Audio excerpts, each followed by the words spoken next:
www.gsuplementos.com.br. Growth Supplements. Conheça, comprove e supere-se. All right, we're gonna start off with some legs. I'll show you a little bit of the squat. Again, we could do some free weights. I do a little bit of both. Actually, I should start with free weight first, okay? Only because of the form on the free weight. And again, the form is everything. Form is everything. I've always emphasized that. I always make a point of it because it's very crucial. Again, you don't position your feet right, your back, you could get injured, or you could be performing the exercise without benefiting anything whatsoever. So let's go here in the free weight bar. I will show you there, and then I will show you in the Smith.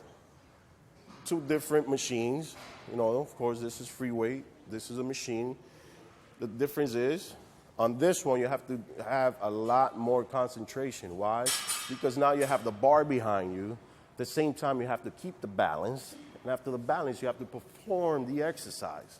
So those are key things you have to remember. Unlike the Smith, basically, it's just stabilizing yourself on the bar and just worrying about the movement because the balance is already kept by the machine, all right? So let's start over here with the free weight bar.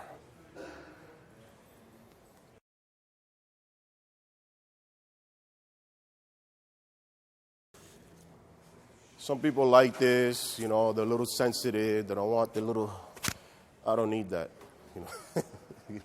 Where you place the bar. Where you put the bar behind here, again, it's always going to be on your traps, right here, not here. You don't want the spine, the neck. You don't want anything around this. Very sensitive, Spine, you can get paralyzed. I know that means other not so fun stuff. But let's focus on where to put the bar, okay? First, you're going to notice where I put it.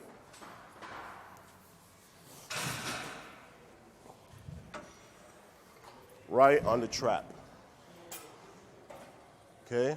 This is where it is. All right? Now, to perform the exercise, I'm going to show you. With this, again, it's like always, guess what? Chest up. Chest up is always important. And your feet positioning varies with each person's height. A shorter person might not go that wide. They might go a little less wide, As you keep getting taller, a little wider. And then you're just 6 feet and above, guess what? You have to go a little wider. Why? So let's just say I go too narrow. If I go too narrow for my height, this is too narrow. What's going to happen? My back is arched, everything's perfect. My feet positioning are not. Guess what? This is what's going to happen. See, it becomes a back exercise. I'm not doing lower back. I'm doing squats. I'm doing legs. Right here. This is where it's at. Chin up. Because if you keep your chin down, guess what's going to happen? You're gonna go down. You don't want that, okay? Chin up, chest up, knees slightly bent, and you're ready to go. How low can you go? Low enough where your buttocks and your legs are parallel to the floor. That's it. Let me give you a side profile so you can kind of see it. Little quick side profile. See how low I go? Again. Right there. See where you are? Getting the legs. Right there. See, not leaning forward, not too far back, arched, chin up. Chin up. Chin up. It's great.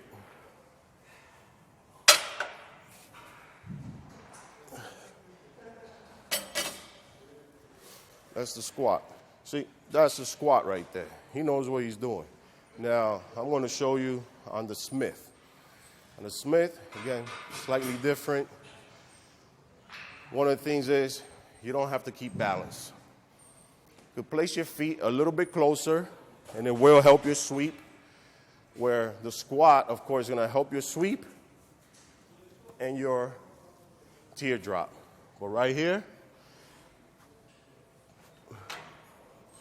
is always one step under your eyes. That's it.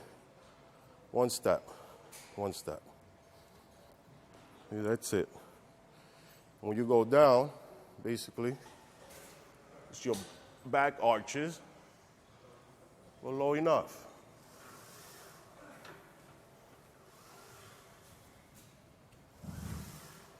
Remember that one-step move, and you're always going to have the correct form. On the squat, never, ever lock your knees. You don't want to lock your knees. Always a little bent, never to the bottom. Okay? You don't want to go way down here. That opens up your knees, is no good. Okay?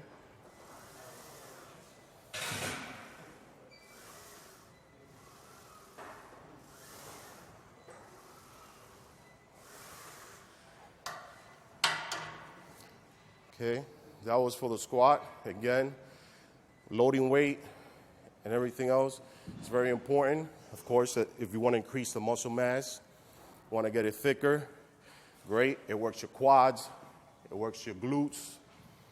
I mean, there's not much great, there's not any more I can say that's great about this exercise. It's just one of the best when it comes to doing legs. I want to show you something quick on the leg extension.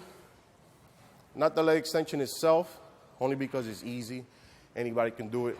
I want to show you a secret for the quads on the leg extension. All right, here we are, the leg extension. Again, leg extension is great exercise. You know, most people know how to do it, but I'm not here to show you that. I'm here to show you what you can do to help your upper quads. What can help your upper quads? I'm going to tell you right now, for this part right here, for the sweep, it's a pretty simple movement, yet most people still don't know how to do it. On this one, it's basically putting the bar right on your knee.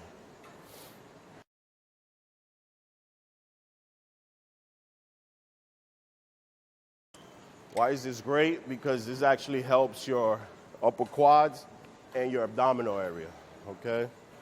So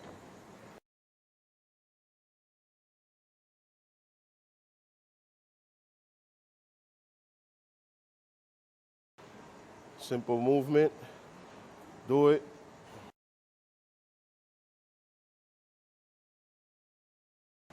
Works right here, this area.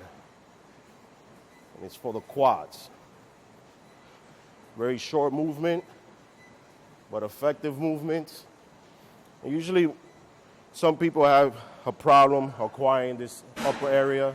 It's a very detailed area. It comes into play when many guys compete or anybody have weak hips. If you have weak hips, this is a very good exercise again. And it helps, again, it helps with the abs as well.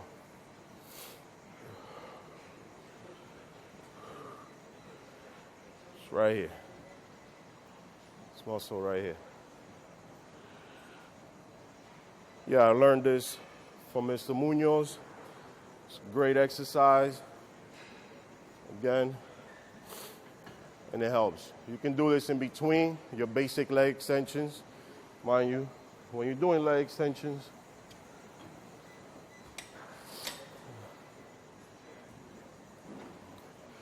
on this one, most people kind of go too far down. You always want to keep that pressure. Keep that pressure locking right up top, you know. You want over here, teardrop, right there. More teardrop. More teardrop. You want to work on the outer sweep, feet straight. So your feet positioning is very important as well. Feet straight, work both. Inner and outer now.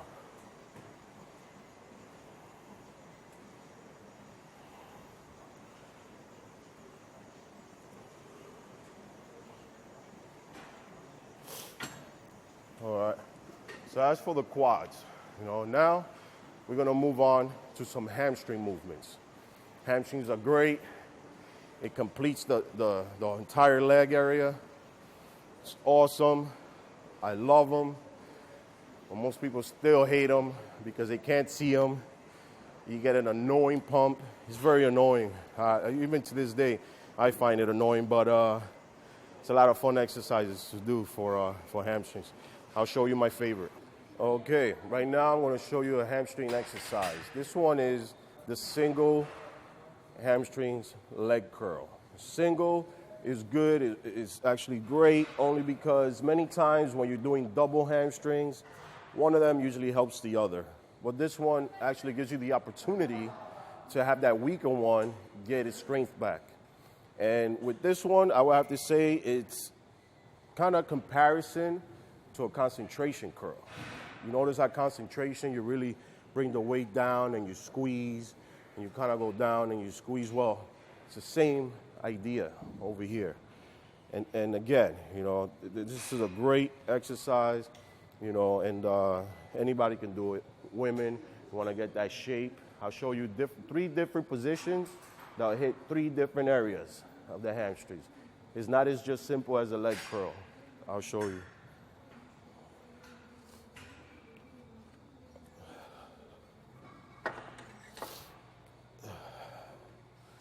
Now, one of the mistakes you can make with this one is actually lean too forward. You don't want to.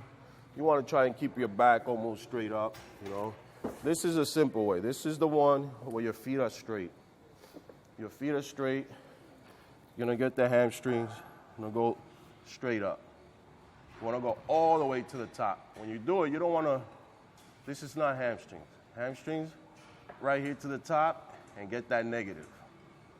Okay? The top, hit that negative. Top, and the negative. Top again, and negative. Now, here's what I'm going to show you. To hit that hamstring glute tie-in, that little area right there, that's where it gets interesting. Let's say you finish doing 10 reps, the last 5, let's get the short movement. The short movement is going to work this area right here. I'm going to go up and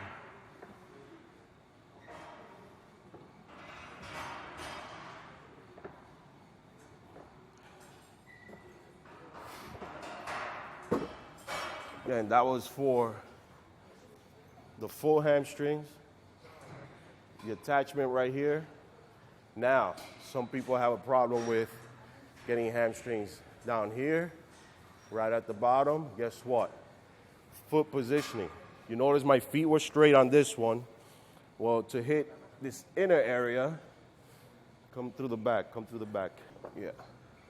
I was doing it straight, but on this one, foot positioning. My toes are going to be in.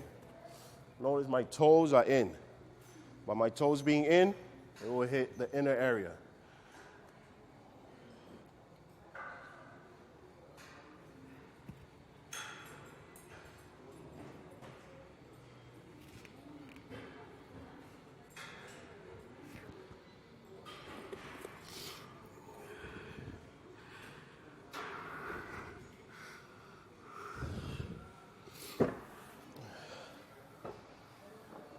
So, in retrospect, feet positioning are very important.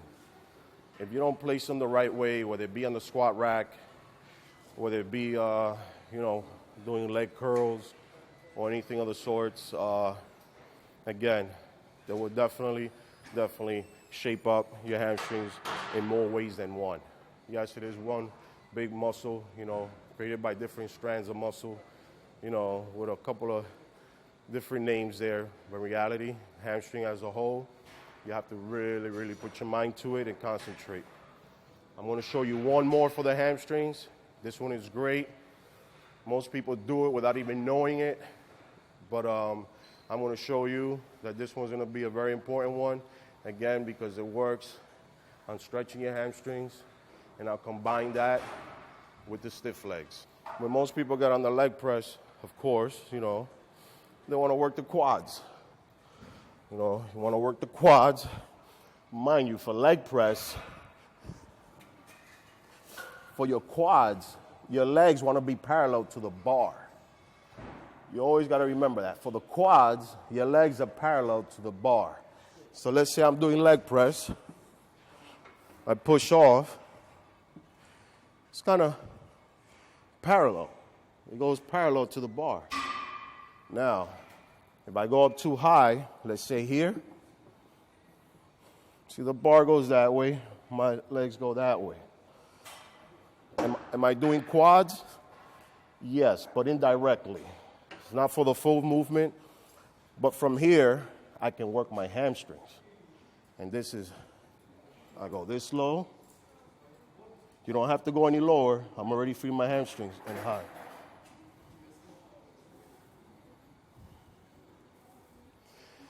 The weight is a little light. You need more resistance. But in reality, when you're this high, you're working your hamstrings. Whether you want to work them or not, this is what you're doing.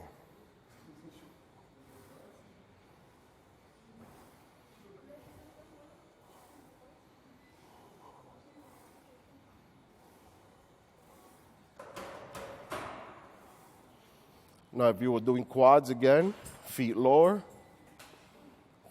down here, parallel, and now you can go a little bit lower.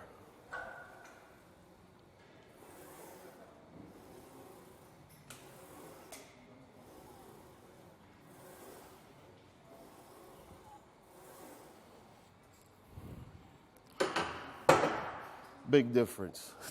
And usually, when I'm finished up with the hamstrings, of course, I like to finish off with some stiff leg deadlifts. You can do the bar, you can do dumbbells. Right now I'm going to show you the plate.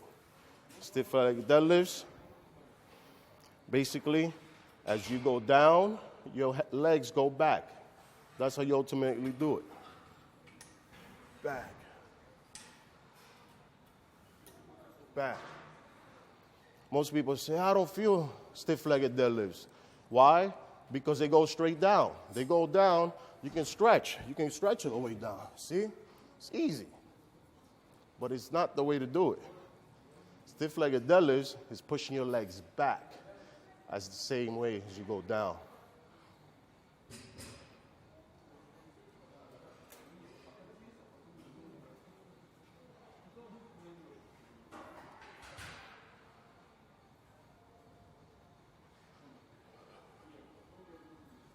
Again, great finisher, awesome, helps the hamstrings, get that tightness. Again, gives you that football shape, American football shape, that is. But it's definitely one of the exercises, especially women, they should consider finishing with. Hope you like the tips. Over here, Victor Martinez. Gostou? Então vote positivo e compartilhe. E se ainda não é inscrito, clique em inscrever-se para nos acompanhar. Com as anotações do YouTube ativadas, escolha um dos vídeos na tela para continuar conosco. Samba Mídia Legendas, eliminando barreiras de compreensão linguística.